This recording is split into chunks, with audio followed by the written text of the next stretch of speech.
அப்படி நான் கருதவில்லை. ஊடகங்களில் அவ்வாறு பரப்பிக் கொண்டிருக்கிறார்கள். தவிக தலைவர் விஜய் குறித்து செய்தியாளர் எழுப்பிய கேள்விக்கு விசிக தலைவர் திருமாவளவன் பதிலளித்துள்ளார். மார்ச் 2ஆம் தேதி விடுதலை சிறுத்தைகள் கட்சிக்கு அழைப்பு வந்துள்ளது. திமுக தரப்பில் நியமிக்கப்பட்டுள்ள பேச்சுவார்த்தை குழுவினரோடு நாங்கள் பேச இருக்கிறோம்.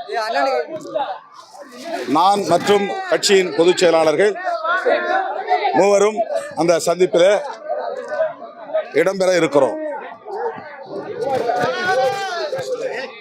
கூட்டணி கட்சிகள் ஒவ்வொன்றாக திமுகவோடு பேசி வருகின்றன. வெளியிலே ஊடகங்களில் பரப்பப்படுவதைப் போல திமுக கூட்டணியில் எந்த பிரச்சனையும் இல்லை. வழக்கமான கூட குறைய என்கிற அடிப்படையில் பேச்சுவார்த்தை நடப்பது வழக்கமான ஒன்றுதான்.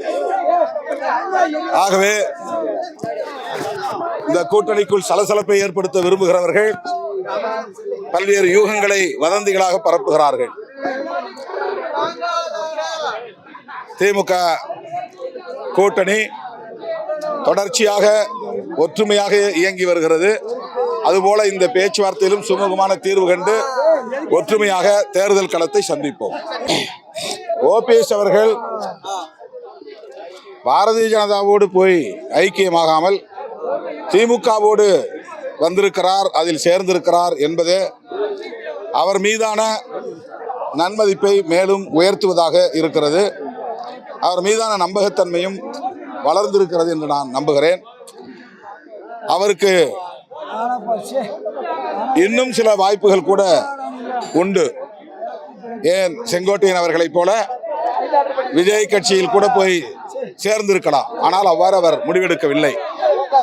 இன்னொரு திராவிட இயக்கமான திமுகவிலே தன்னை இணைத்துக் கொண்டார். திமுகவுக்கும் அதிமுகவுக்கும் பெரிய கொள்கை வேறுபாடு கிடையாது, அரசியல் முரண்பாடுகள் தான். ஆகவே இன்றைக்கு அவர் திமுகவிலே இணைந்திருப்பது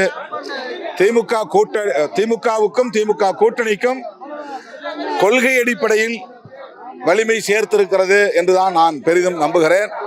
அது மட்டும் இல்லாமல் தென் மாவட்டங்களில் அவர் மூலம் இந்த கூட்டணி மேலும் வலுப்பெறும் என்று நம்புகிறேன். தேர்தல் நேரம் என்பதனால் தான் சொல்லுகிறார், தேர்தலுக்காகத்தான் சொல்லுகிறார். திமுக மீது களங்கம் கற்பிக்க வேண்டும் என்று அவர் கருதுகிறார். அது திமுக மீது மட்டும் அல்ல, திமுக தலைமையிலான ஒட்டுமொத்த கூட்டணியின் மீதும் அந்த களங்கத்தை பூசுகிற முயற்சியாகத்தான் பார்க்கிறோம். ஆனால் தமிழ்நாட்டில் அவர்களுடைய சூது சூழ்ச்சி எடுபடாது. என்ன அவதூறுகளை பரப்பினாலும் அதை மக்கள் நம்ப மாட்டார்கள். அப்படி நான் கருதவில்லை. ஊடகங்களில் அவ்வாறு பரப்பிக் கொண்டிருக்கிறார்கள். செய்திகளை உள்ளது உள்ளபடி தெரிந்து கொள்ள ரெஃப்ளெக்ட் நியூஸை சப்ஸ்கிரைப் பண்ணுங்க.